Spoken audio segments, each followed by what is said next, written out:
This is Guardian Radio, your station for up-to-the-minute news, intelligent, interactive, and engaging conversation. 96.9 FM. The views and opinions of the hosts and guests are their own and do not necessarily reflect the position of the management and staff of Guardian Network. La la la la. La la la la la la la la. La la la la. Oh yeah, oh yeah, oh yeah, oh yeah, oh yeah. I represent Bahamian people. I from Nassau, Bahamas, big up Bintan, bro. Boy, I from Bintan, bro. Right between West and Augusta, where them two roads meet, they call it Wilkinson Street.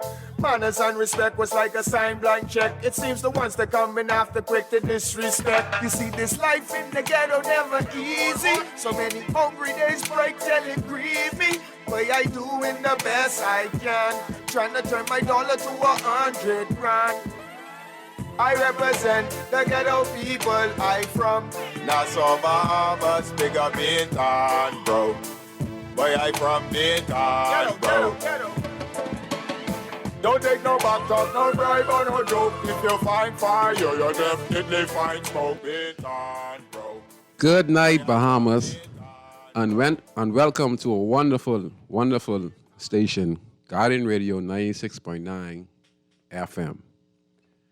I'm your host, Valentino Brown, a.k.a. Scoochie Scrooge, many alias.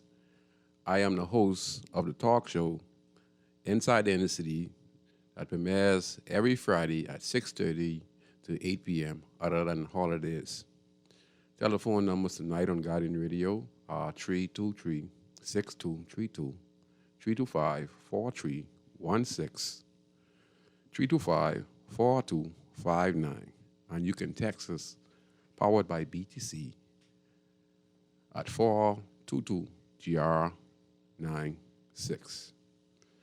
And it's a pleasure again to be your host on a wonderful Friday night. I know most of you are sitting down enjoying a nice meal. Who isn't sitting down enjoying a nice meal is driving around, because today is Friday and we try to do our best to really enjoy ourselves these days lately. Today's topic, we're going to talk a little about the recent incidents that are happening in the country, that have been happening in the country for many, many years. It's just that we are getting a rude awakening of the occurrence of the violent nature that it's in our nature. And I'm talking in all of us, And we need to talk about it and try to see how we can have a good conversation on the matter. Because we have to be 50-50, because, we have to take a look at it, analyze it, and then put it together. So we'd have some callers calling today to comment on the topics that we will come up with today. My guest today is supposed to be Omar Thompson, United Against Crime. He is always late. That just be him. I know he's on his way, but he should be here shortly. And we were going to have this conversation a few weeks ago concerning matters of violence against children in the country. And he wanted to come back to share that conversation. He is supposed to be in studios as we speak, but he is not here now. So I will begin the show. And just a reminder, last week Friday, you see we had former Assistant Commissioner of Police, Mr. John Ferguson, in studios. And normally when I talk to you guys on the airwaves, I always say my background when it comes to the policing system, the prison system, and the criminal system. How I was highly involved in it and how I was able to change my mindset and change my life around. And I used that knowledge that I had in that particular world at that particular time to be able to explain it to the general public on why it's a problem and how we can fix it. So I hope you have a wonderful conversation. I'm really waiting on Omar. I hope he gets here shortly. So let me see where we're going to begin. First of all, I'd like to say thanks to my producer, Ali Rolls in studios today, producing in studios today. Okay, let me see where I'm going to start. All right. Just recently, we had an incident that was posted on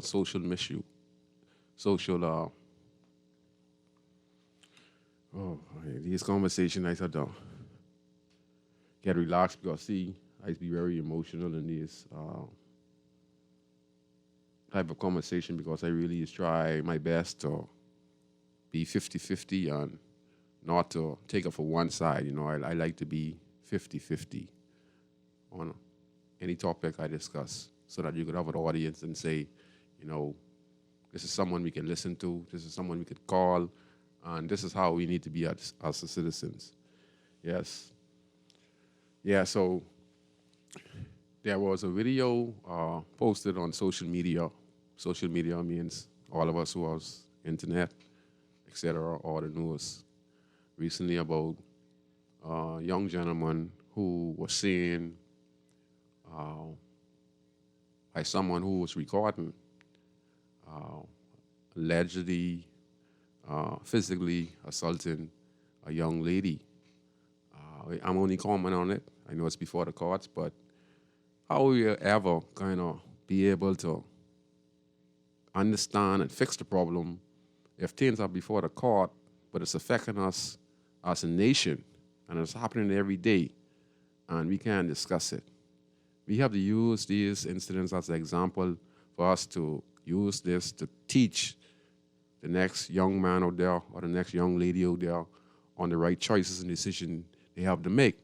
If you don't use these violent crimes against one another as an example and explain it for those who are listening, explain it for the younger generation in that age bracket so we could break it down to them and understand, hey, what's going to happen to you, you know, if you make this wrong choice, okay, or this wrong decision.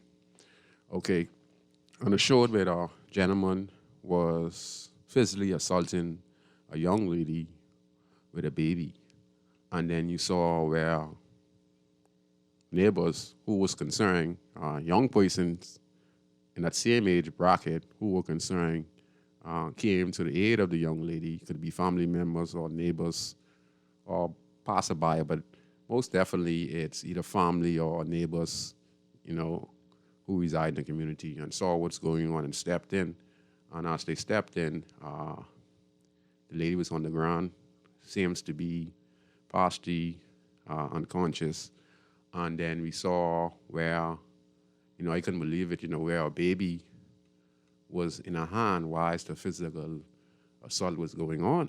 And it was surprising to me to see that the gentleman who was inflicting the physical abuse didn't stop to think about the young baby, you know. So that right there was a no-brainer to me. I was trying to figure out what's going on with this young man. So then you saw where the neighbors or the community residents, and that's why also we need a village, you know, in order to protect one another from physical harm. From it could be anyone in your relationship or your boyfriend, but the neighbors and the community are there to be an aid to stop some type of argument that is going on before it gets out of hand. And that's why we need to build the village concept back up again. So some neighbors came to the aid, and as you could see the footage, you could see where one of them, you know, made headway to go run for some balls. So this startled him enough for him to jump in his vehicle, and he pulled off. And then the lady who was physically abused, she was in the street. And then there was this next young lady who was trying to assist her. And I'm very proud of that young man who must have knew something bad was going to happen, who was concerned of the welfare of the child, you know, most importantly. And he should be, you know, we need to hold persons like that to high esteem in the country and just look for them and give them an appreciation of of thanks, for the humanitarian assist they gave to a fellow human being. And he came and he took the baby out the young lady had. And he must have knew something. And then he walked off with the baby in his hand. And then you saw where a young female who was trying to assist the young lady in the streets. And mind you, now this is in the middle of the streets. And this is in broad daylight. And you saw this car come down the road. Looked like it was making either 40, 30 miles per hour, probably even 50. And without no swerving off or no hesitation, just continue to press the gas pedal. And the lady was on the ground. The lady was trying to assist her, saw the car coming, so she dived out the way. Some guys on the side of the road threw a few bottles at the car, and this probably was able to cause him to steer off just a little bit to the right. Because if he'd continue with the direction of the car, with the velocity and the direction of the car, he would have rolled right over the lady. She was knocked, but she was knocked and then dragged on the side. You can imagine her underneath the car and getting dragged. Wow. And then he hit her and hit a truck on the side of the road, and then his car kind of flipped over, and then that was the end of the video. Looking at it, it's not the first time that incident has happened in Nassau, New Providence. It happened a few years back, and it happened before that a few years back, where we had the same incident, not involving the same person, but the same mentality. So even though we have had this same incident just recently happened, there are incidents that if we check the police reports, and if we remember the cases which were before the courts, we have had the same incidents with other young men who were before the courts who made similar attempt at taking life, and sometimes they did take life with a vehicle. So what that goes to tell us is that even though this incident is fresh, the mentality of most of our young men in the country is that when they get angry, they lose control, and they make the wrong decision. And then I'm hurting people who they love. And the surprising part about it is anger is a very serious thing. And you have to be very careful. Because like I say, you can make one crucial mistake. And that gentleman who was driving a vehicle, he made more than a few mistakes. And he's going to pay the piper for 5 minutes of anger. Could cost him 50 to lifetime in jail. So think about this. Think about this. Reading the background on both the male and female, there was some information posted on Facebook describing the situation, and it was alleged that the same person had an altercation before, and they were bound with a peace. But love is a serious thing, and love can blind you, and it's what kind of love you're looking for, and it's what kind of love you get in return. You understand? So you have to be very careful. So here's the mistakes that I saw this young man made that could cost him lifetime in jail, or close to 50 years in jail or more, depends on the circumstances. First mistake was that he was so blind by anger or jealousy that he did violent offenses in front of credible witness who are very upset with him.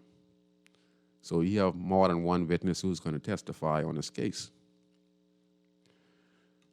Secondly, he made a next crucial mistake. I don't know if that's his baby. He intended to not only harm the one that he loved, but the child could also have been his child. And he didn't think once about the life of that young baby. Let me, 1 second.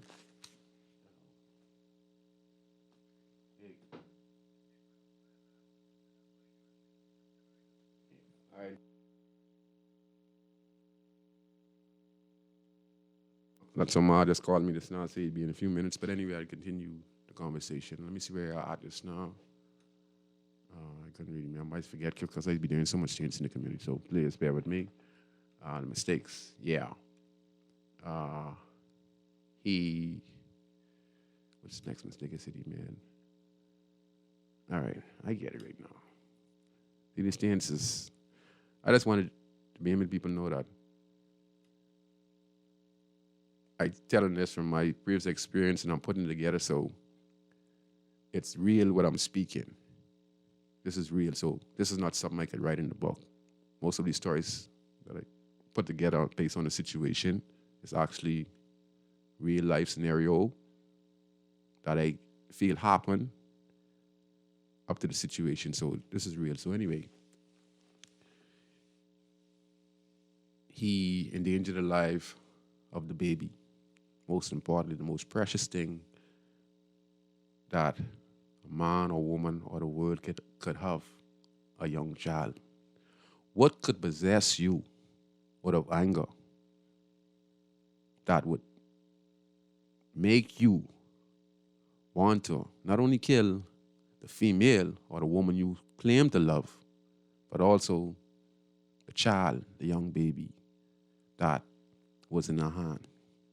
And then you endanger the lives of the persons who are trying to assist. And for that 5 minutes, he made that decision. Now, right then and there, he wanted to kill not only the female, he wanted to kill the young baby. He wanted to run over the young baby. He wanted to kill anyone who he saw in the vicinity. Now, as mad as he was, and in that killing mood he was in, let me ask you a question. Do you think him now sitting down in the Bahamas correctional facility, do you think he has that same type of anger inside of him now? Or he has a spirit of, I messed up. I shouldn't have done this. I shouldn't have done that. Now he's talking to himself. Why is he in Fox Hill prison? And he has to watch out because there are many guys up there who don't like that kind of stuff when it comes to children, and they have phones up there. So he could get it up there and all. Okay? So now he's in the cell where he didn't have to be in if he just think for a second, regardless of the situation. And then his life is practically finished. It's on camera. There's credible witness. Even if this lady who is in critical condition now in the hospital was to even want to drop the charges, there's still enough evidence that the prosecution can and will collect. They could prosecute him based on that alone. So basically, he's finished. No more coming outside, no more be able to walk the streets unless he gets bail. And if he loses the case, he's going to be in jail for a little while, probably 6, 7, 8 months. Then probably get bail, have a year around court or 2 around court, or if there's enough evidence, there's speedy trial where he could go to Supreme Court so the trial gets done within a year time. And if he's convicted, he could get anywhere from life imprisonment. Do you think it's worth it? For 5 minutes of being angry, you were angry and you wanted to kill, but now you're sitting on in the Bahamas Correctional Center where you have no power. And then when you was in the CID and the police hand, you had no power. So when you're in cool down now, that temper you wanted to kill, you're regretting it. You're regretting it. But guess what? What you give to the world, you can't take back. All right? And that's on the male side. And many of us, males, are like that. And the reason why, I have no excuse. I had my trials and tribulations just like these young men. But I was also, I had my ups and downs with female too. You know, I'm not better than them, but I never tried to kill them, you know, or to harm them. Reason why I want to say this on the female sides too. Today's female are not like 40, 50 years ago where they are housemaid, cooking, cleaning, and, you know, waiting on the husband or the boyfriend to come home and bring the money and etc. Our women now has become so independent that the majority of them, we still have a lot of great women. Now, I'm saying women. I'm not saying girls. We have a lot of girls out there. All right? There are a lot of educated, smart women who are wife material, who are girlfriend material, who are very good women who you could be with for 20 to 30 years and probably the rest of your life. And that is rare now. This ain't like Lady Penland and Sir Lyndon Penland or Sir Randall and his wife, Mrs. Fox, or Marla B. Butler and his wife, you know, and all those great distinguished people who are there married for close to 40, 50 years, you know. I'm close to 59, and some people are being married for 50, 60 years. And I don't understand how they're being able to do that. C.B. Moss and his wife, you know, etc. Today's woman, the majority of today's woman, I mean girls, I call them girls, some of them, because I don't think most of them know how to be a woman or what a woman is, just like how the gentlemen today, the boys today, and boys who I'm calling, what I'm referring to is the same young man who tried to take the life of his baby mom and try to take the life of the baby mom. I call him a boy, not a man. Okay? So I'm calling them boys and girls because women and men don't make those kind of bad decisions. We think before we put ourselves in those situations. So I'm going to say they're boys and they're girls, and they didn't have the right parenting, and they didn't have the right guidance in their lives, and they didn't have the community village concept to help them develop life skills. So with our girls, most of them are independent. Most of them are like guys now, okay? Most of our females are like guys. You know, the way they talk, they ain't into no love, they into having 4 or 5 boyfriends. They say any and anything to the person who care for them. Some of them ain't looking for love, don't care how you try best to treat them the best way you can, to be loyal to them. You know, they still want their way. You can't tell them nothing. They say they ain't cooking, they ain't cleaning, and etc. And then with the young man being aggressive, showing his love, that can't work. You have an aggressive woman and you have an aggressive young man. It can't work. It ain't gonna work.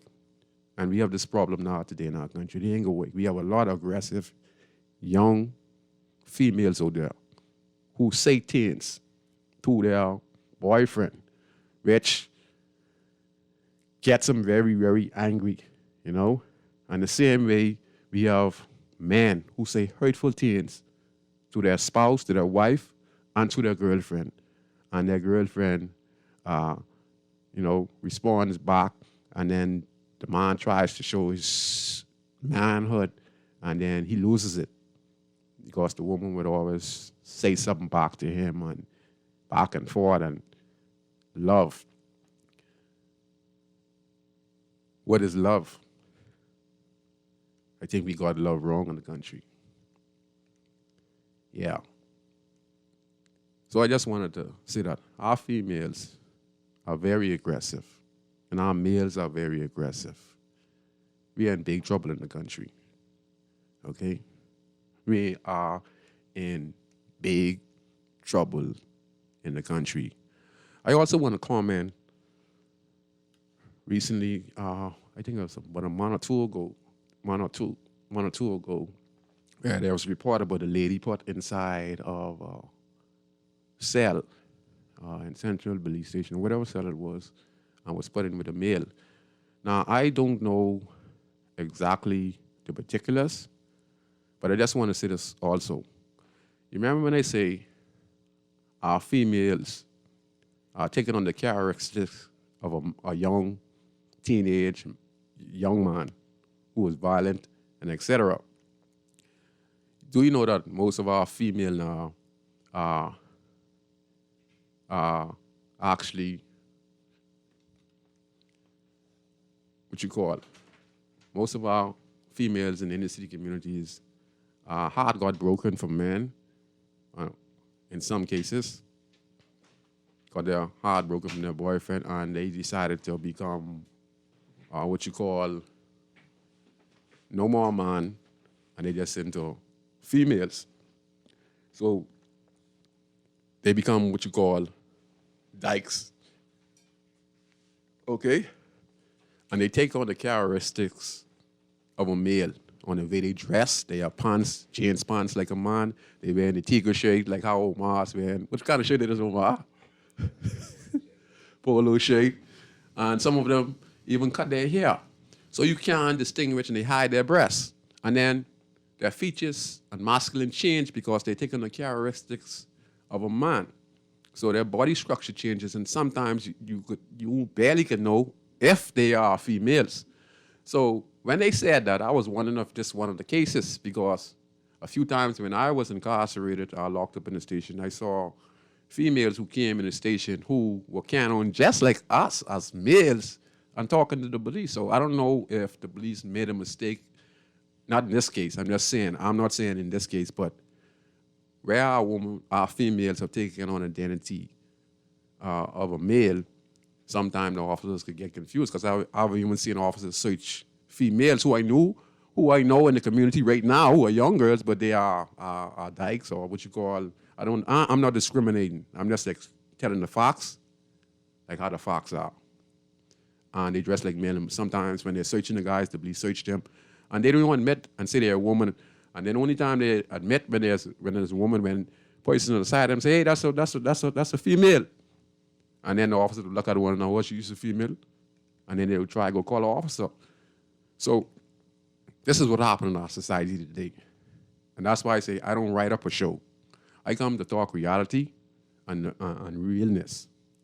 You know, so probably, I'm not saying it's that lady, but many females take on the appearance of male. And in many cases, these same females are more aggressive than males. You know, they ready to stab you, they ready to shoot you. You see a female just got convicted for a murder just last week for killing her boyfriend. You know, so I just wanted to open the show on that, and I hope everyone listening, and I hope you're understanding what I'm trying to say. We have a violent society with males, females.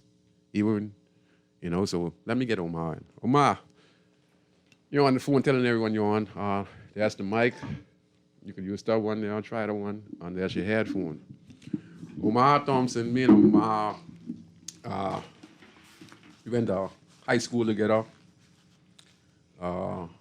We would work together with his organization, United Against Crime, which was established to help develop the community, and also for him to be a beacon of hope in this particular community that he resides in by giving back, whether it's back to school, breakfast, a little fair, giving out books, and etc., and whatever it takes to bring some relief to that part of the community that he resides in. And it's places like him who are playing a very important role on how we can better our communities by seeing the problem in the community and being there in person and can make a difference in the community. So I want to say thank you, Omar Thompson, for making it on Guardian Radio 96.9. Go ahead, Omar.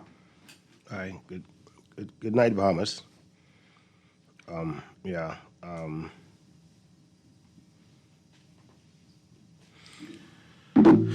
Just wanted to say thanks, first of all, to God and, to my good friend Valentino. Go ahead. Thank you. so being able to invite me, to be able to speak on whatever it is, what affects the society. I do appreciate it and humbled that he had see fit to give me a call so we could try and see how we could resolve matters, because most of the things happen in our society is things we went through or saw, and we got first-hand education. Let it be emergency prison, let it be that's the school of hard knocks. That's being in the city and watching parents hurt and die, or people and children growing up by themselves. That's like I say, him and I know each other for many years. We've been through a lot of strife, a lot of pain, a lot of letdowns.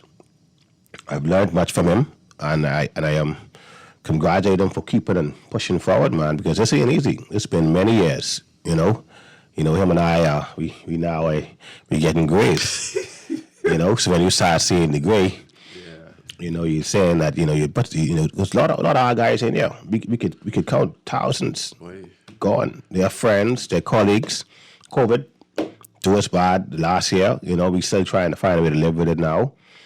So we got to be able to appreciate each other and tell a brother you love you, and that's what it is, man. I have love for you, brother. You know what I mean? And I could appreciate you. Yeah. So we was, usually, for the last couple of weeks, it's been, a couple of the different murders, So, we are part of my organization, which is, United Against Crime, been in existence for like about 12 years, helping young fellas, young guys, really young inner city persons, but basically young men, try to see if we could reform or steer them in the right direction, different from the life we live.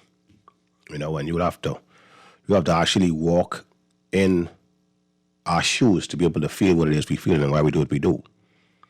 Plenty of persons just get up and want to try this, and then, I was a couple of years back, we was dealing with them. We had dealings and some mentorship from Debbie Bartlett, and she talked, but when the stuff was called, what is it called, in the street or something? I forget the thing, but she was there when she had guys lifting gas tanks on their back and doing this natural serious stuff. And I bring that up to say this is that younger persons right now, they have like more or less different mentality. It's like they just go and get it. They might have no finish, but they're gonna get it. They run up in the place, they could get it. Now coming back out, what happens? They have no plan. You understand? Just like, not cutting you off. What are you saying? They go get it. That means they're going to get it, but they have no getaway plan. Just like the gentleman I said who knocked down the lady. Now he is in Central Police Station now he went before the court. Now he's in prison. He didn't have no getaway plan, right? Yes. He had a plan, but he had a getaway plan. Yes. That 5 minutes when you try to get in the bank, like you say, right, cost you what, 50 to 25 years? Yes. So go ahead. Sorry for interrupting you. Yeah. I mean, you speaking about the guy, it's like, some things we did in our past. Now, the experience we have now, we could say we could think. And we do things. Most people don't think for fun. But a lot of the young guys don't even have the time to get back, and it's just murder. One time ago with us, it's throwing rock. It might have been a little knife, and you might have been lucky if you had someone up a little 38 or something, or 22. And that was the guy you had to stay around. But it was strictly just fighting. Then you come back another day, and maybe we could talk about it. Then another day you fight again. Like you say, you live and fight another day. But these guys are killing, and there's no comeback from that. Not death. Only God could help that. And one of the reasons we developed the organization called United Against Crime is because I had like-minded persons like us who know about the streets, who understand what it was, who was in the world of crime, was in the world of drugs, was in the world of whatever it is to make money. And now we had children growing up. And what do we do with our kids? Because we don't want them to feel that same pain. So we started to make some changes. Come in right now, caller. You see? And some of us might be proud of our past, but we don't live in the past. We live in the future. Yes, and we live in the present of what it is now. Whatever we're doing now is what it is, you know, because you could have done all kind of stuff in your past. You know, a great man, I said to a great man before, I said, boy, you know, one of these days I'd like to do something awesome and this and that and whatever, you know. He's like, I said, but boy, you know, some things happen in the past. And he say, man, all of us fall short. Mm-hmm. All of us did stuff. Mm-hmm. Everyone had a situation, but you could be great. You could be somebody. Yes. You understand? And at the end of the day, I would say this to you. That great man right now is the Prime Minister of the Bahamas. Right now, today, you know, and some folks couldn't see it. But it was, you need a person with vision, with humility, with loyalty, with trust, and someone who could come to that point to say, listen, I could take some blows. I could take that slap. I could turn that cheek, you know, and still move on. Because, man, plenty of us can't take that. Scoochie, we can't come there and talk about, put no slap on me and then, you know. Hold that thought right there. Let's take this call. Go ahead, caller. You're on Inside In City. Hey, what do you say, Scroogy? Good night, good night. I'm fine. All is well. All is good, all is good. Pick up yourself, Spooty Broad. What you say, boss? What you say, Spooty? Everything Yeah, I good, know man. it like a champion. Why you so proud of you? What's happening, Chief? You right there listening to y'all, man. You know. Hey, Spooty Brown, what's happening, man? Congratulations and stay pushing, man. Hey, Scoochie, Hey. blessings, but brother, keep doing what you're doing, man. All right. Just tag. That's a great shag. Who that That's is? Shaggy. Shaggy. Yeah. Yes, bro, respect, the man. great chip, man. He been doing some powerful things in the ghetto, too, man. Next one right there. Yeah. He been doing some one great now. things, man. Next But, one. you know, but persons like yourself, we got to keep pushing, man. That's one of the guys that push with, you know. Yes. As a matter of fact, he was just honored today. Stop that. Him and Carlos Reed and a few others with the International Men's Day. Yeah? Yeah, for you All know, right. but you know, so these people doing some good stuff. We need to do stuff like with him and other folks. We need to do more things for people while they're alive, man. Yes.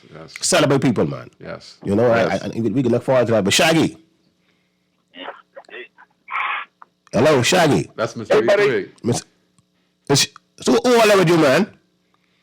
Everybody. That's Carlos Reed too. Hey, yeah, Mr. Reed the bag there. That's the great Carlos Reed also. That's Reed too. Hi. You say Scroogy, you say Smoothie Brown, you're listening to the show and your guys doing a wonderful job, you know? Oh, that's the great Mighty Man too. Listen, buddy. Why you, what? Well, Spidey, you. You look sharp, man. I like all the coat suit, man. That's good, man. Surround yourself with great people. You know, that's great, man, my brother. That's powerful. Yes. That's a powerful car, man. Yeah. Yeah. You know, we're supposed to be heading down to the Virgil, Candlelight Virgil in our Mason Edition. Or the night. Yeah, for the three guys would died on top of the Fort Hill. Yeah. Oh, that's. You know, and that's what's crazy, man. And we've been actually we've been doing some stuff for the last couple of weeks, just checking folks, Yeah. counseling, talking, you know, and getting out. That is very important what Spidey and Carlos them is doing. That Yes. is very, very important because people need that that support because they know them personally as persons who be on social media. They know they're being speaking for this even before it happened. Right. So they're in their mind. So people really appreciate that. You know, they really appreciate it. We need that. We see that's more like counseling. Okay. You know, that's more like counseling. You know, because people don't have nowhere to turn now. You know, I know three of those guys, Yes. parents and everyone. You know, so the next Hey, one. we Go can ahead. let y'all get on with y'all show, man, but we really just wanted, just call and really congratulate you guys, you know what I mean? You know, we in this fight together. You know, this ain't no Scroogy, this ain't Smoothie Brown. We all in this thing together. And if we can rescue our young people, then we got to be able to show that togetherness, you know what I mean? Yeah. I So, agree. Scrooge, you keep on doing what you're doing. And Smoothie, you know how we do it. You know, we can keep on biting. We just pulling up on Mason Edition right now. You know what I mean? Okay, brother. Yes. All right? Sound good. Appreciate your call, boss. They need it. Yes, sir. Keep Yeah. firm, gentlemen. And to the team, man, you guys doing a wonderful job, and just keep it up. A lot of people are depending on you guys, and deep down in my heart, don't care how the situation is. I'm always happy to see guys who from the streets who are pushing, and helping those who are hurt most in the country, and being there. Because going to these inner city communities, especially these houses and Mason Additions and the Pinewood Gardens and things, it takes courage and nerve, and no fear. And these guys go all about, Mr. Reed and Spidey, them go everywhere where violent crime happens to go and console those who have lost their loved ones. So you guys keep up the good work, and I know you guys are going to do great in Mason Addition tonight. Yes. Yeah, man. Y'all just hold it down, all right? Thanks All right, very boss. much, Thanks, Mr. man. Reed and Spidey, you. Don't take it easy, brothers. Okay. Enough respect, brother. Yes, Spidey. Bless up, gentlemen. Y'all enjoy. Yeah. That's something, where Carlos Reed and Spidey them are going right now. Right. Three of a young man. One of them, Yellow, plays in the basketball tournament that I've been doing for so many years. I watch him develop, Yes. become such a great basketball player. But this is what has happened when your community decay. Mason Addition was a very, very, let me see how Mason Addition was. To me, Mason Addition was different from any other neighborhood in the country because they had a family network of just jungle persons working together Yes. in the community. Everyone's in shock. It's everyone's children who grew up in the community. But when we lose the village concept, especially in that Mason Addition area where the Socks and Shacks are, Right. and people got separated from that community spirit. Now, obviously, the young man in that community are fighting against one another, Yes. who grew up together, who knew their moms and dads. So we have to encourage togetherness again and have that village concept again in our country. Before you came on the show, I was talking with the FARC. What do you think that young man was thinking? Okay, let's forget about that one.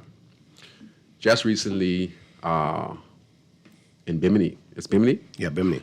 We saw footage. Right. Again, this is before the court, but I'm going to talk about it because we need this as an example. Yeah. So that any one of those young guys listening out there who has their gun, who has a problem with somebody, this is what's going to happen when you make the wrong decision with that gun. So think.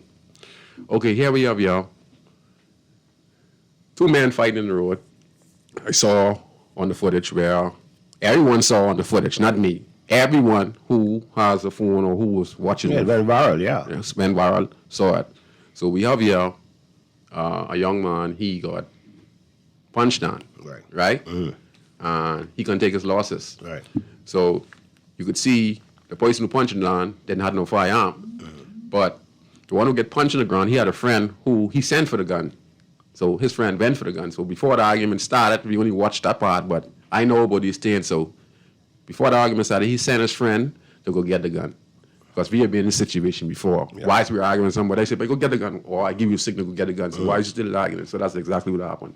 So we saw he got up off the ground and he stood up and his friend who came to his aid passed him a handgun. Richie then turned to a very brave man who said, gone. Gone. So the one who punched on the one who now has the gun in his hand, he was telling the guy who has the gun in his hand, who he just punched on, to go and shoot him. Well, the guy fired, and the thing looked like grazed him in his head, and they hustled for the gun. Then the next shot went off. I think he got hit in his hand. And he started to run, and he get shoot again. And then the guy who got punched on the ground ran behind him and fired some more shots. And then I saw later on Facebook that he was in critical condition. Yeah. Now, do you think this young man think, or his friend who passed him the gun think on the consequences that they now face? In other words, young man, think, because in your 5 minutes or 2 minutes of anger, it's going to cost you your freedom, and it could cost you your life. Yes. Now, what we saw on the footage, right? So this is my interpretation. I'm going to let Omar give his part of the interpretation. This is what I saw. Two young men fighting. One told his friend to go get a gun. His friend, who's so stupid, ain't looking out for his friend, right? Decided to go get the gun, right? Not thinking the consequences that if he gave his friend this gun, that this gun could take someone's life, and both of them are going to be held responsible. Yes. Right? They not think about that. So he passed his friend a gun. His friend executed by shooting the man 2 or 3 times and then intended to kill him. But for fortune for him, he didn't die on the scene. And thank God. And I think he has a guardian angel. And he's a brave man too. Yeah. Because if he didn't hesitate and startle that young man with a gun for a little bit, he would have get shot in his head point blank. Yes. Because the young man was in an anger mode. Yes. See, when a young man is in that kind of anger mode, he don't care who he hurt at that particular instance. Right.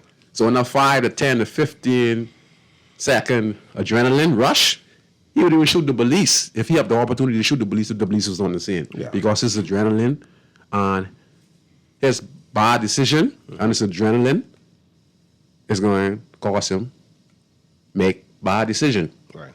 Okay? So even if the police that come on the scene, why is he shooting at the guy and he saw the police would have shoot at him. And then, he would shoot at the police and then the police would have killed him dead in the road. And then we'd up on the next topic on why the police had to shoot him until we look at the footage. And then we'd see why the police is be so aggressive now. Right. Because so much of our young man are so wild and dangerous, the police has to be aggressive. And that puts me and you, who as law-abiding citizens going to work, in danger because the police are saying all us are like, because we have to watch out for young man like that. So what is your interpretation on it? Well, more or less the same. I like I say, it's so many things are like so different now. It's you have crime of passion. Mm-hmm. Where it happened, the gun was available and he used it. I can't see as two fellas why they couldn't beat the one man. Instead of using a gun. Mm-hmm. It's so many psychological things involved where we don't use our hands no more for good stuff. Our hands are being used for more phone, internet, other stuff like that, using materialistic things to educate our minds. In that situation, he used a gun instead of using his hand. You see? So he could use his fist and they could have duck it out. His cousin or whatever they say that he could have gone and put a couple of blows in it. But instead it's a gun. When a gun comes, it's a different level. You see? So now them two on the run, hiding for what? Just a couple, that's all needed. Maybe 30 seconds. 30 seconds. To change your whole life. And the good part about it is the guy didn't die. Mm-hmm. So you still have a chance to redeem yourself and speak your part. But now, while they're on the run, it's making it worse and worse because the police sitting down and saying this guy's got a gun. And we saw the violent nature of those. Okay. So what the police supposed to do? Just say, I just say now, because, many of us say, the police go overboard by being aggressive. So in this case now, you're looking for these guys who did this violent offense. So if you were police and you saw this, right, with your own eyes, now you have to go and try and track these guys. What is your approach? How should you conduct your police matter? How are you going to, you understand what I'm saying? Yeah, I feel you. I feel you. Approach with caution or? Oh, yeah, definitely. Definitely. Anyone right now, for what they saw on the video thing, definitely they can approach with caution because like, fella running and you still shooting at the fella running around the truck, you still shooting at him. But I know it was partial at the time.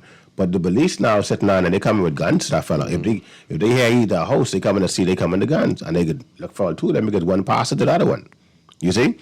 But it go right back to now, Scoochie, it's really and truly how you grew up to, Yes. It is how parents deciding to assist in the growth of their child.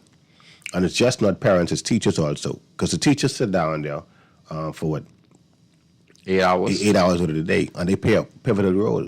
Very pivotal role. They are actually parents and all. Okay. Because some teachers spend their salary, Okay. some of their salary on kids who they know don't have the proper utensils for school. So to we go right back to this thing where it takes a village to grow a child. Yes. And we got to get back to that. Yes. We have lost that. We have. I remember the days as me growing up and I worked in the hotel industry and it was the tourists, they marveled on the fact of our courtesy of our kindness, of others going the extra mile and make them feel special. Now it might bring an extra $1 to our pocket, but it would the Bahamas Represented. Yes, that would be what bent on Hospitality, sun, care, and sun, love, sea, cleanliness. Just what I'm saying. We show all of the way. And when that went off, the same thing went to our neighbors. We become separate from our neighbors because now someone thief in the neighbor tank. We ain't have nothing to say. The neighbors them rowing, we ain't getting involved. The neighbor child over there, little girl, she come up with a little skimpy, little string or whatever. Go down, mother. We ain't saying nothing. Go down, mother. You can't even do that no more. Prime example, I'm cutting you off. Little Bella, may God rest her soul in peace. She went across the road to a neighbor, and her neighbor assisted her. And the neighbor said something where you said she could do more. Just like how you said that when you say someone would be stealing someone's gas tank, and we looked through the window and we the neighbors and we wouldn't even say nothing. You know why? Because that's how I don't like him, right? But we don't know. He's coming back to steal something from us. Just time. Just time. Because now you gave him clearance. He doesn't see there's weakness here. Okay? He probably feels someone see him, He see the curtain notch, but the person ain't call the police or let the neighbor know. Because he know Omar and Scoochie don't like one another. You see, he know this because he stayed right down the road. He know all this. So this give him an opportunity because we let him in. Right. We let him in, and we got to stop letting people in our communities who come to do damage. And like you said, we have to build a village again. Yeah. Go ahead, brother. Yeah. So we got to get back to that. I tell you something. I always make this statement. A small little scenario. When I was much younger, I just see the older guys sit down around the block. See the old guys. They old, they got the shirt bust open. They call them old G's. They got the little chain on and big cigar in their mouth. They sitting down having a good old time drinking. Maybe it was Rat Bat around the time or whatever it was. Yeah, Rat Bat. A couple of them, and they just having these big laugh. Yeah, you walking past you, maybe 10, 11, like, these bunch of old guys. I'm sitting down there laughing all day and ain't doing nothing, But they were having fun. They found themselves and they're in a peace. Yes, and they were peaceful. And that was their joy. They took care of their families. They did their part. And they are friends. And they've been friends from childhood. And they could laugh because of experience.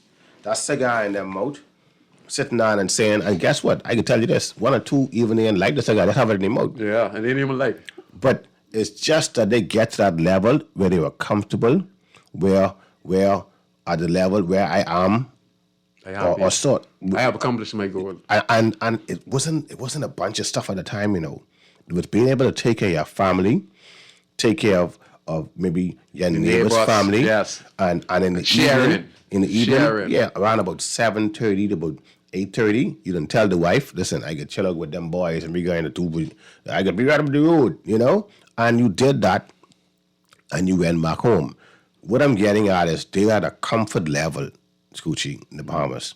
And we as people have to come back to the level to be able to understand that one day, if God see it, we have to get to those ages. So what are we teaching our boys? Do you want to be old? Do you want to get to age where you're comfortable, or you want to die at 20? When you don't chastise your son or your daughter and let them understand that the wages of sin is death, but the gift of God is eternal life, what you're doing is you're instilling stuff in them, first of all, to fear God, right? That's foremost. Second of all, to respect your elders, your mother and your father. And love children. All right? And at the end of the day, once you start with those biblical facts, you can start moving to some other things. Because right now, there's so many mothers who are trying to be friends and fathers trying to be friends with their kids. Listen, you cannot be a friend and a mother or father with your kid. No. There is a limit. Because their friend, they can say what they want to say to their friend. You understand? They can do what they want to do to their friend. But you don't do what you want to do to your mother, your father, your elders. What happened one time ago with us? You go there, do something wrong, neighbor tell you something, and they go to your mother. And you reach home, you get another beating. Yes. You go tell them, well, so-and-so beat me, you get another slap. Yes. It is discipline. Yes. The teachers can't do that no more in school because someone coming to fight somebody. We have to get back to that stuff. At least get close to it where we could try and at least see if we could, even at school, a neighbor's child. You be standing up sometime, a child walk past and walk, like you've been in there. The guys we mentor right now, but it could be a good morning. We ain't get started as a good morning. That's what they do. It could be a good afternoon. Yes, that's what happened. We have a landscaping company. We put them on the job. First time coming in, you take them and listen, man, go there and pick up the papers. Now, I check the guys. You got 5 of them picking up papers. I can see that one, but they ain't gonna do it. I ain't coming to pick up no papers, boss. I come here, but I come to make a couple of dollars. But I look at them and watch it. And at the end of the day, it's more than a couple of dollars. It's cool in your mind. Yellow was one of my persons too. He was there a couple of years ago, 15 or so around there. God bless his soul. He's passed. But at the end of the day, Scoochie, the reality of it is, I don't find myself sitting in any funny areas no more. I don't find myself going in places And there's going to be problems. We think there's going to be where problems. it might be problems. You understand? I don't find myself hanging out In the wrong company. and stuff with my. Listen, I talking, but literally I've been through it. I mean, people you are know. young. They're young and they take chances. But as men and as mature men as we have become, it is now time for them to either try to listen. My mom told me some stuff. She's a pastor, Pastor Lauren Russell, a very beautiful lady, smart and intelligent. She said some stuff, and sometimes stuff you say, you don't answer right away. You like, man, I was younger then, like, man, I ain't saying nothing back because she slapped me in my mouth. So you 15 or whatever age, and you thinking you're man then, but you don't back talk your mother. No, sir. You don't back talk your elders. No, sir. But what you would find is in time, what she's saying was right because of her experience. Yes.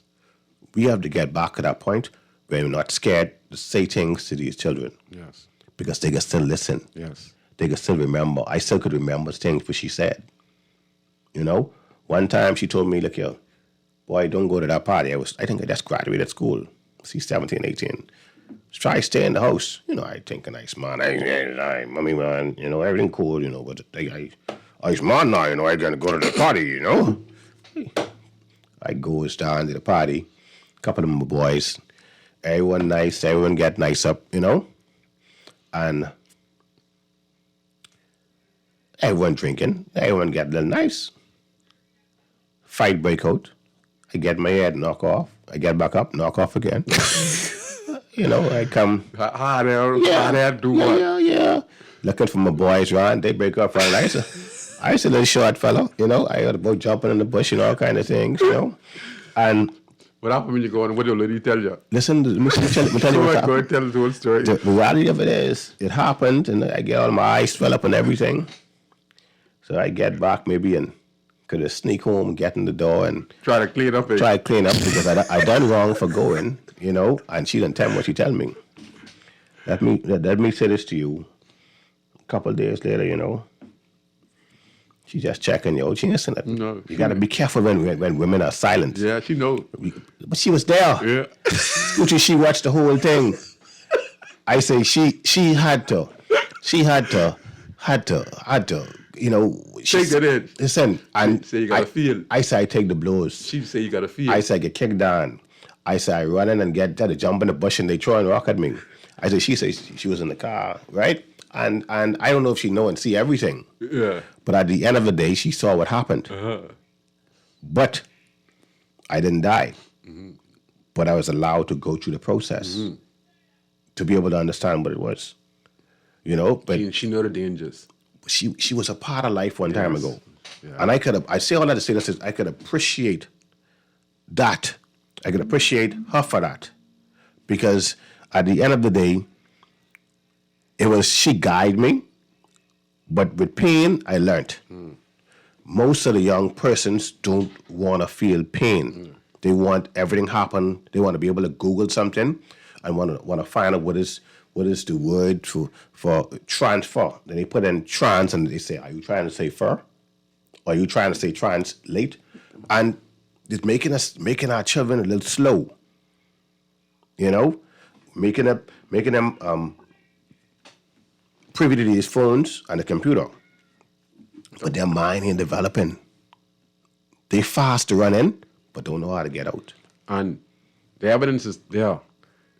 A young man who made that big decision, who knocked on a young lady who tried to kill a baby, that's the stuff you're talking about now. Yes. You see? The gentleman in Bimini, same thing again. Yes. You see? We need leadership Yes. in the community. And let me ask you this.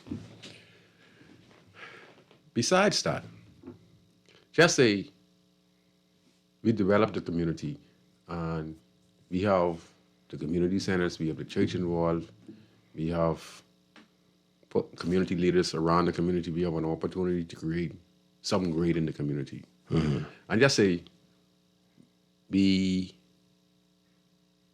have no more excuses. Right. So what I'm saying is we have no more excuses. So we have a community, we have everything set up. And then someone decides to do a heinous crime, but there's no excuse for you to do a heinous crime because you had all the tools in the community. Right. All right? So my take is this. We know that our young men and our young ladies, they are very violent in the country. And they're going to make bad decisions and choices, most of them. Some are going to make good choices. Some are going to make bad choices. But the bad choices that they are making are big, big bad choices because it affects all of us. Right. So I'm saying this to say this. We look at the shooting in Bimini where a temper life was made and then we had his friend who gave him the gun. In my opinion, I'm just saying this, I don't wish to see no one go to jail. I don't wish to see no one get hanged. I just want persons to know that. But it seems to me that as we look at the serious crimes that happen in the country, I'm not an advocate for hanging. But it seems to me that if someone can do that to a man, may chance he try to kill him in broad daylight, has no respect for himself, has no respect for law and order. The same goes for the gentleman who tried to knock down a young lady and a baby. Tried to take the baby life and try to take the woman's life, who has no respect for law and order and no respect for his community and our country. I understand the situation of the background, might have come from a broken home. Yes, I understand all of that, But here's the question. Why is it that everyone has so much disregard to do things in broad daylight and like there's no punishment for it? So what I'm saying to you is this. Certain crimes, we're going to separate from the worst of the worst, and I'm not an advocate for no one to get hanged. I'm not an advocate for no one to even be in prison. But those things are in place for a reason. Some of these matters, I think the government's going to have to look at the pop one and two of these niggas next. Even females and all. Because we have females who murdered man and convicted also, so we just can't say we're going to hang and just want to hang the males. Because we have females out there worse than some of the males who's caused the problem, but are always overshadowed because he's a male. But if you look at the reports, if you look at the murder cases that's been going in this country in the last few years, you would see a woman has taken a lead in criminal offenses in the country. So we just can't look at hanging the males. We got to also look at hanging the females also, because it's evident now in our country. So I'm not an advocate for hanging, but listen to me. We have the set example. It's not going to change nothing, because in 1992, my friend David Mitchell got hanged. Me and him used to hang together. He's living in Mason Addition, and he got hanged for killing the two Australian tourists that he alleged killed when he just left here from Nassau, New Providence. And that didn't change us, because we had that mentality where we were gangsters, we were drug dealers, so we were against the system, and the system were against us. So it was a war. We had a war. It's always a war. People don't understand. We were warring against the system. So I was living a life where I didn't care about the community aspect. I care what I dealing with, what my boys them dealing, what we dealing with. We were at war with the police and the authorities. So what I'm saying now is this. Do you think, for the voice of the voice to me, okay? That's the voice of the voice for me. Someone knocking out a woman and killing a child, that's the voice of voice for me. Someone killing a grandmother, it's the voice for me. Someone raping somebody and killing them, that's the voice for me. Someone taking a gun, intentionally go in and kill somebody in broad daylight, in front of people, in cameras, that alone should be enough to take away a life because you don't give a crap about no one's life. Now, I lived this life, but I never lived this type of life. I was the person you bother me, I could bother you. You shoot at me, I can shoot at you. I don't care who you is, but that's how it is. But I'm not going to rape nobody. I'm not going to kill nobody who ain't do me nothing. And I'm not going to go and break into one house and rape no one's daughter.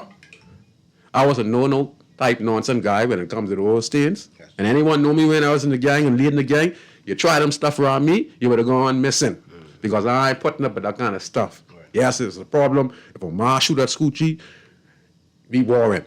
But I'm never going to rob nobody. I'm never going to rape nobody. I'm never going to intentionally go out there and kill somebody for no particular reason because someone put a couple dollars in my hand for me to get rid of Omar because Omar ain't do me nothing. I take this money and I go and I take Omar's life. I mess up Omar's life because Omar's children who he had to go take care of. One of his children could have been the next prime minister of the country, but I take away an innocent life. I think it's time we said to ourselves, what is the waste of the waste? Like I said, I'm not for the death penalty. The reason why I'm not for the death penalty is this reason why. We crucified Jesus Christ, and he was innocent. Mm-hmm. We crucified John the Baptist, and he was innocent.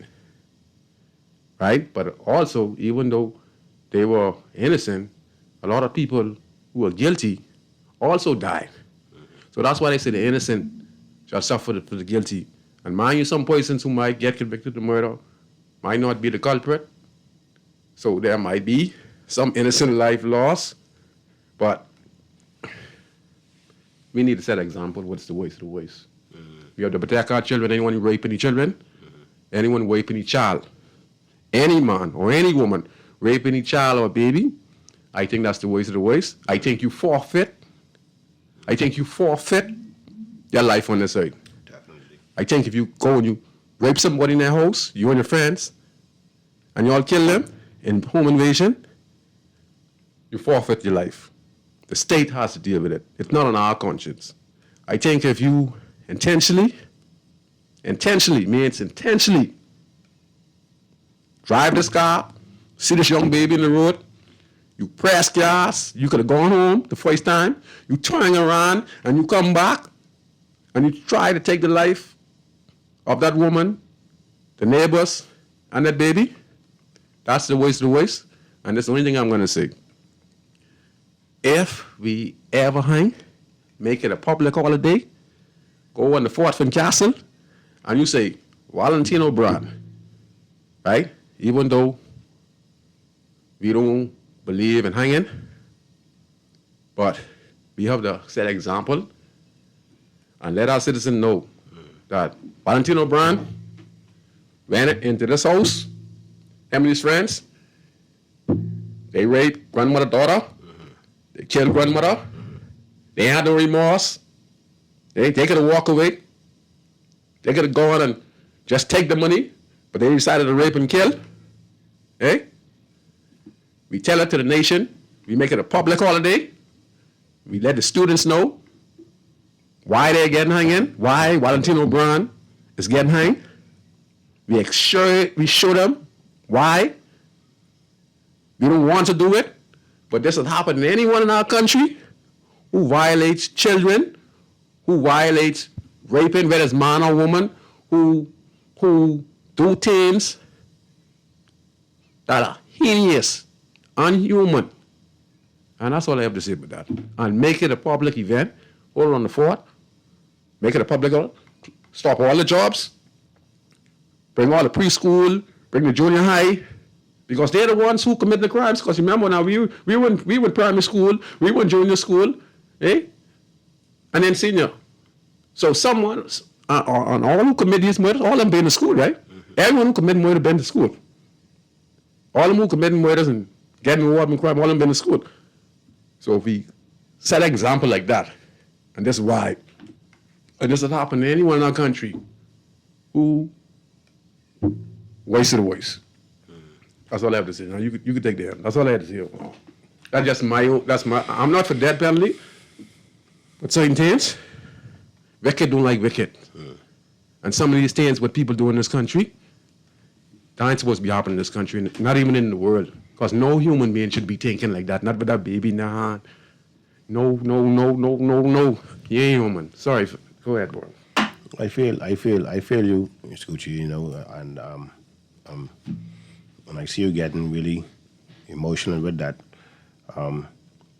I do share your sentiments with that, with certain areas. Life is very, very, very funny and it's challenging. I think we need a lot of psychological help in our system. I think our laws need to be updated. The laws need to be updated. Reason being that most of the guys in the system now knows the law, so they know how to maneuver. I think there has to be different levels of penalties for different crimes. Persons who premeditate things, pedophilias, and playing around infants and stuff. We have to get to that level to don't have them sitting down in the Majesty's prison and enjoying the air condition and whatever. They forfeit their life, man. I am at that point, at that situation where I could agree that certain things would merit the death penalty, but certain things with Year life prison, 25 years. create unix, man, you chop it off. Yes. Let's start with that. Because whatever you use for pleasure, we deal with that part of it. Because you was using it right then and there, right? You see, so I think also that we need to look at some different areas in the prison system to be able to re-inject some stuff back in society. What I mean by that is someone doing a 20-year penalty for some armed robbery, rape, or whatever it be. You're sitting in prison. What are you doing? Let's build the blocks. Let's get the wood. Let's make some things happen. You get a second chance. And at the same time, You could rehabilitate. you get a salary. You rehabilitate. Yes, Preparing you for your. You pick up a salary. That'll be $50 a week. In the $50 a week, $10 going to you, $20 going to the person you hate. Yes. Another couple of dollars Retribution. going to society. We have to let some persons be able to understand we're going back to what they used to call it hard labor one time ago. But if you're just sitting down, let's get back to agriculture. Let's get back to building. Let these guys think about something what they're going to do when they get out of here, when they get out of that jail. But also remember, they're leaving children behind. And yes, They leave that it- could be they- assault items too. That could be the next criminal. So Okay. we have to make sure that You see? their children who we're sending to jail also has a better future. So if at the end of the day their child been taken care of, they wouldn't be thinking, but my daddy was a robber, so I want to be a robber. Makes sense. You see? Yes. So if we could start to try and change the mentality of the system, Yes. then we could help the person maybe involved. Now, some persons, They forfeit their life because we're not into that. Those people who harm children intentionally, those who rape and kill on any home invasion or anything like that, that is a priority. We have to deal with that. We have to give stiffer penalties. You could just say it's lifetime or death penalty, etc. Let's take this last call, and then we could let you finish the show. Go ahead, caller. You're on Inside NCD. Hey, good night, gents. Good night, sir. Good night.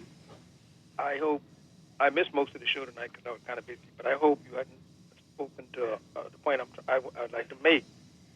I listened to a conversation in the country or an incident that happened, and I hope that don't spark the police going in and doing a lot of shooting out there like a guns, like we always talk about.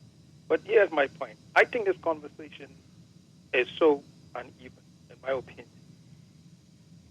Everybody's jumping down on the gun, and I don't condone that. And everything you guys are speaking to, I agree with. And you know, my brother, you're a pioneer and trying to speak to try to solve. I mean, criminals, you know, to try to eat them on the street. But here's my deal. I think we got this wrong. We know we got a lot of fast-hand young men in this country.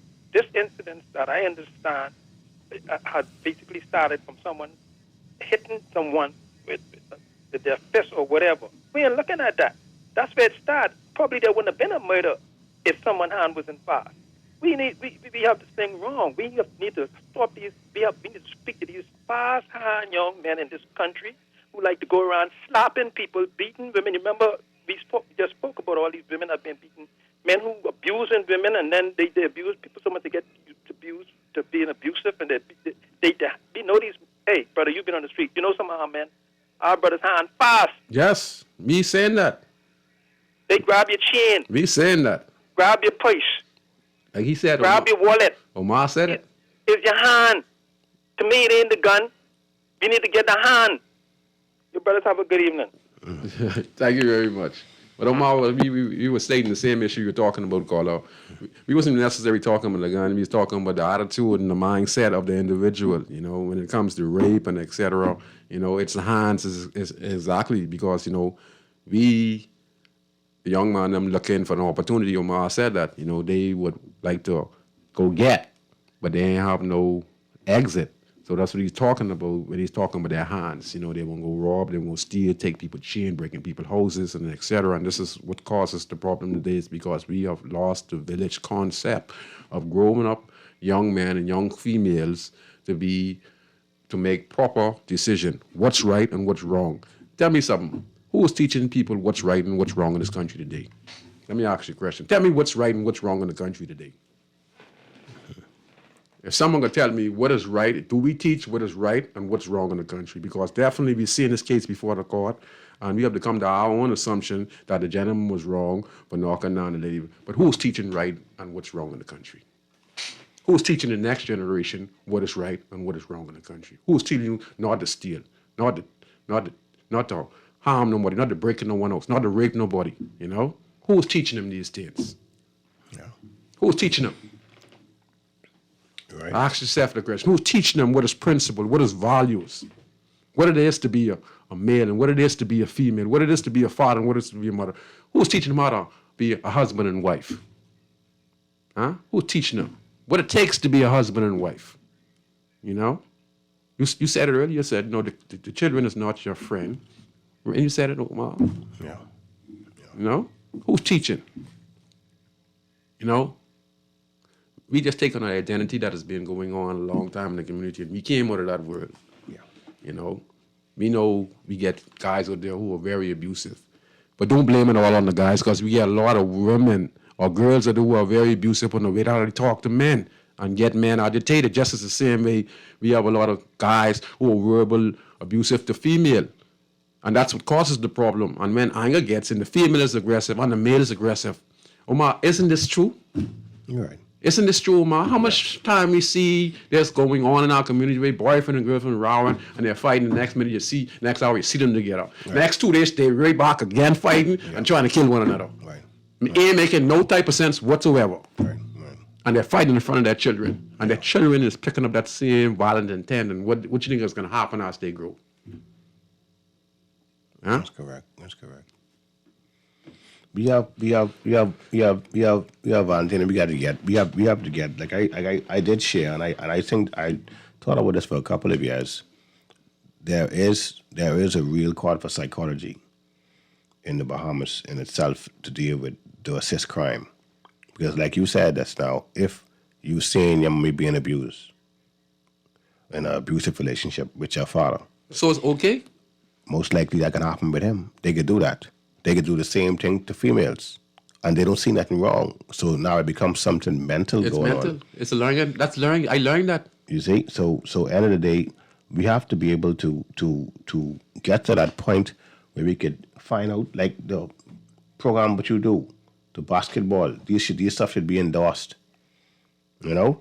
Programs with Mr. Reed do, programs with Cheyenne do, Mighty, different persons do. You have to be, listen, I have learned, I talk sometime, but I listen plenty, and experience is one of the best teachers. I have been around some of the most powerful persons in the Bahamas, some of the most richest persons in the Bahamas. You're smiling over there. You see?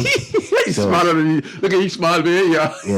And at the end of the day, the reality it is, you have to know when to take in and what to take in. Yes. Because sometimes I've been around persons, the age is way above mine. They talk a little slower, but they're making a point. Yes. Now, you have to have that patience enough to learn what they're saying. We have to get back to that point where we love our country. Yes. And we have to get anyone here involved, let it come in from Puerto Rico, Haiti, Jamaica. I admire the United States. You know why? People find it a privilege to be a United States citizen because they pride in being an American. Yes.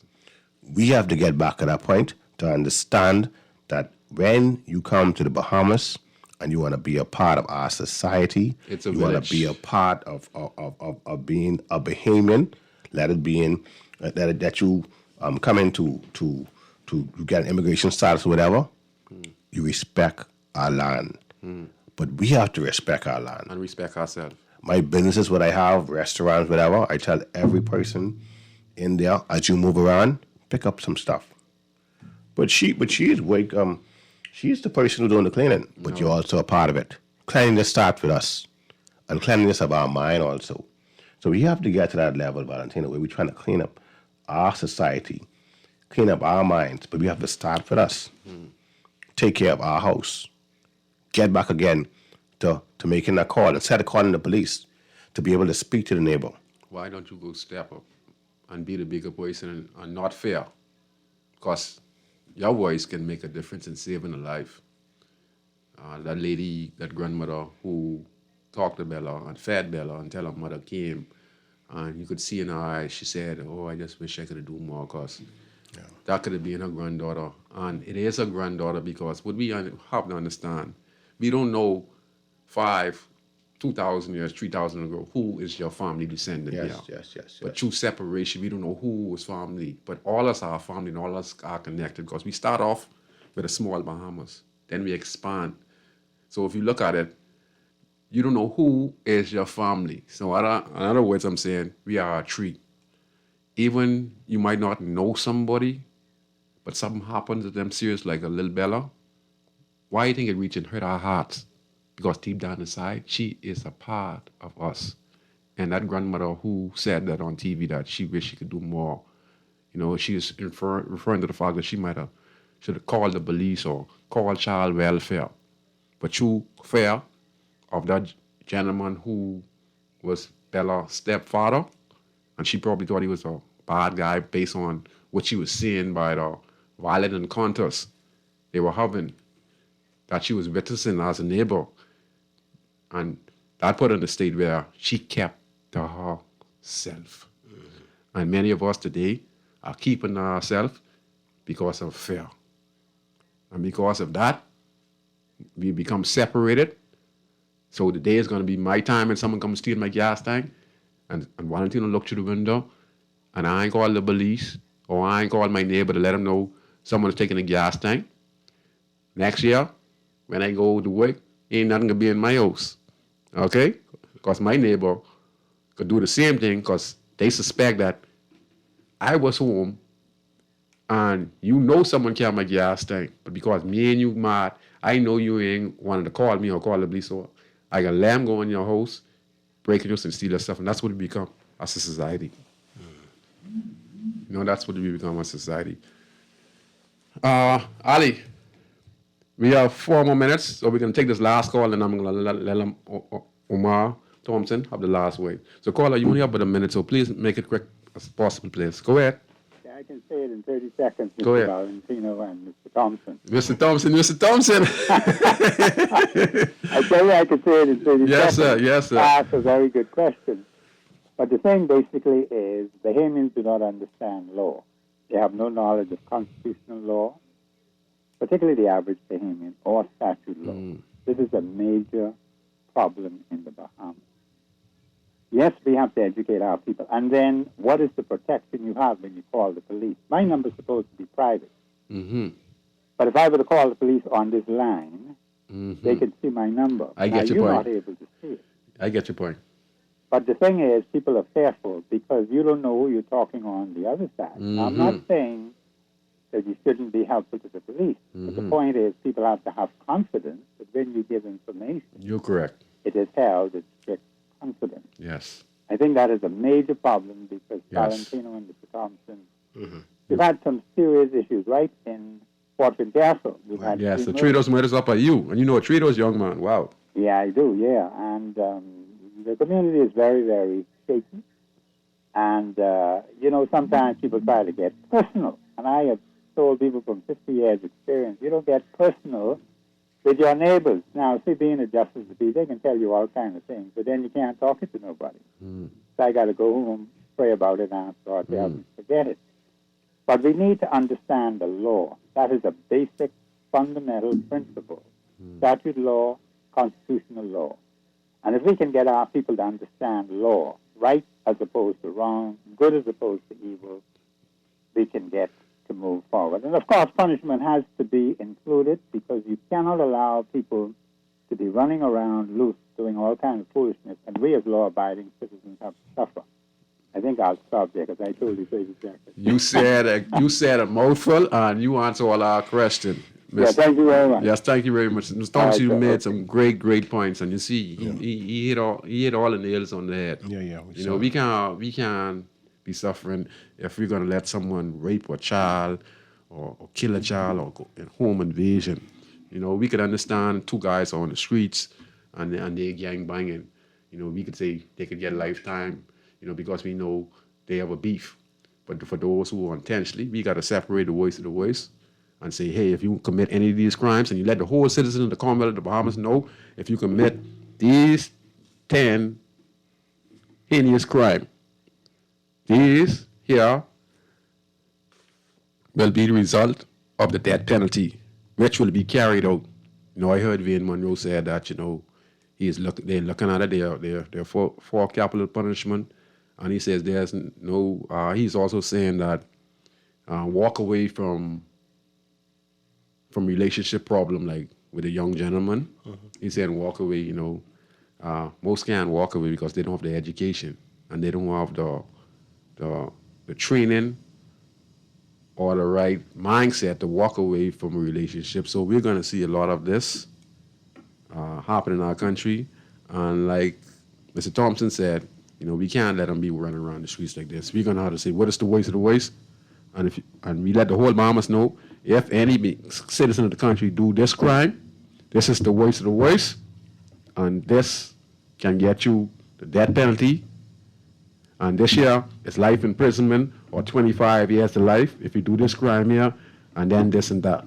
But we have to know what is the voice of the voice, what can you face the death penalty in the Commonwealth of the Bahamas, and we need to enforce it. Like I say, I'm not an advocate for it, but some of these crimes are unhuman.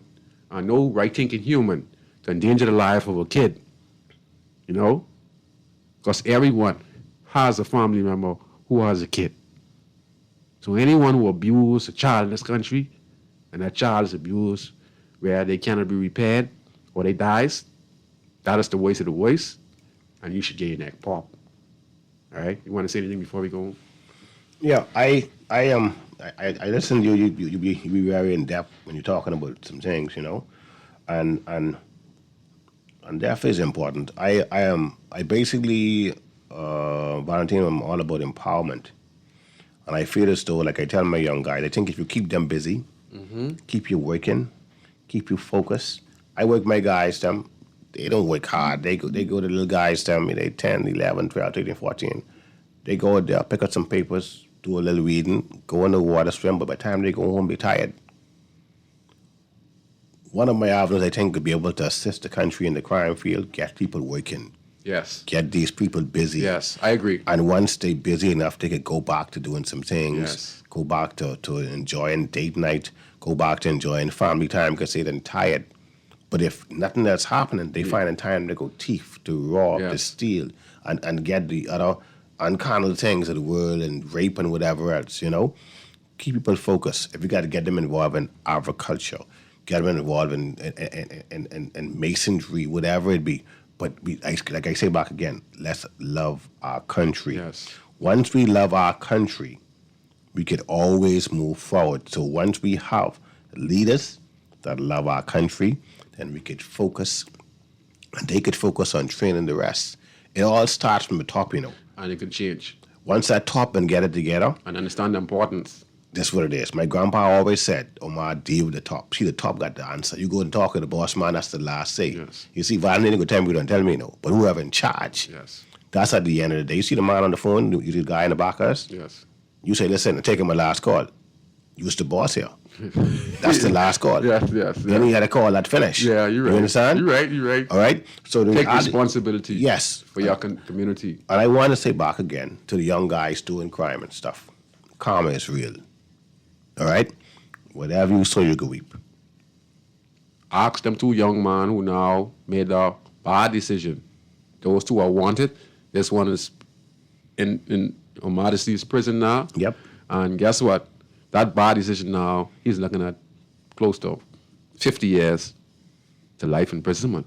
You think about it? On camera? And on camera. What you think about the other young man? If you think that's being bad, now guess what happened? You're going to end up in prison. Yep. And you're going to buck the biggest set of criminals. Yeah. And you might buck the sissy set of criminals. I'm not discriminating. You're going to buck the sissy set of criminals who get 50 years. So you ain't going to be able to see no woman for 50 years. But you get someone up there who gets something special for you. I would like Valentino also Go ahead, sir. to see if we could get the young men mentality to change. Like, Think. yeah, like prison as a home. Think, 'Cause young people. Plenty of them like have this concept like jail ain't nothing. They could breeze through that. Like, hey, get my place together. I coming home. Yeah. But you have to get to that point to make changes. Yes. Valentino, where we say jail ain't a place you want to be. Right. Let it be some hard work happening. Let it be some penalties where you don't want to be there. We got to get back at that point. Yes. But karma, remember, karma is real. Whatever you sow, it mightn't come now, You reap it. but it will come. It don't come to you, it come into your children. So we got to put that together. We have to become mentors for these young men, these young ladies. You know what I mean? We got to be persons who can make some difference here. We have to love our country. Yes. So I want to thank you very much, Omar Thompson. We had a very good conversation. To all the callers, you guys did a fantastic job. Mr. Thompson, you made a good comment. The caller before that made some good comments. Fast hands, he talked about. Mr. Thompson talked about the fact, that we can't let persons who commit serious crimes in the country just roam free, And he also talked about the fact that we need to know the laws, what is right and what is wrong. Yes, we need to teach this country and teach our citizens what is right and what is wrong and what is the penalty. And talk about the function real quick. yeah, that's what I'm just saying. We usually do it. We're doing a function for Thanksgiving. Yes. Maybe get back before that. Maybe Okay. come out here. We're doing it's just a small give back. That's be on the 27th. We just give out some food. We counseling because we always have people like Carlos Reed and other Spidey and ministers. crew. Yeah, they're gonna come and counsel and speak to the point of say no to crime or whatever. Give out some food, clothes, etc. Books. We're gonna do something again for the Christmas. And where's it situated? Right on East Street and Crossing Big One from Barber's Barber Shop. Right crossing, right by the barber shop, and right in the open. It's gonna be totally set up some bouncing castles, etc. Always giving back. And it's important too. But I found out at the end of the day, Valentino, that you can't speak to someone if they're hungry. No. That's why Jesus fed the 5,000. Yes. You understand? So we have to learn from him. And that is how you build a relationship with the community. Yes. Those who don't even want to help but come to you for help because they know you have a big heart. Yes. Yes. And after we gone, let's leave. Let's try and leave The world in a better place. leave a legacy.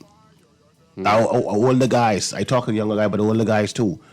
You know, you get a certain age, man. Listen, leave that player life alone. Find your legacy. Yes. You know, and put that in place. I want to say thank you, Omar Thompson, for doing such a wonderful job, and to all those who listen to Guardian Radio 96.9 and Inside the City. You have a wonderful Friday night, and I just want to say this.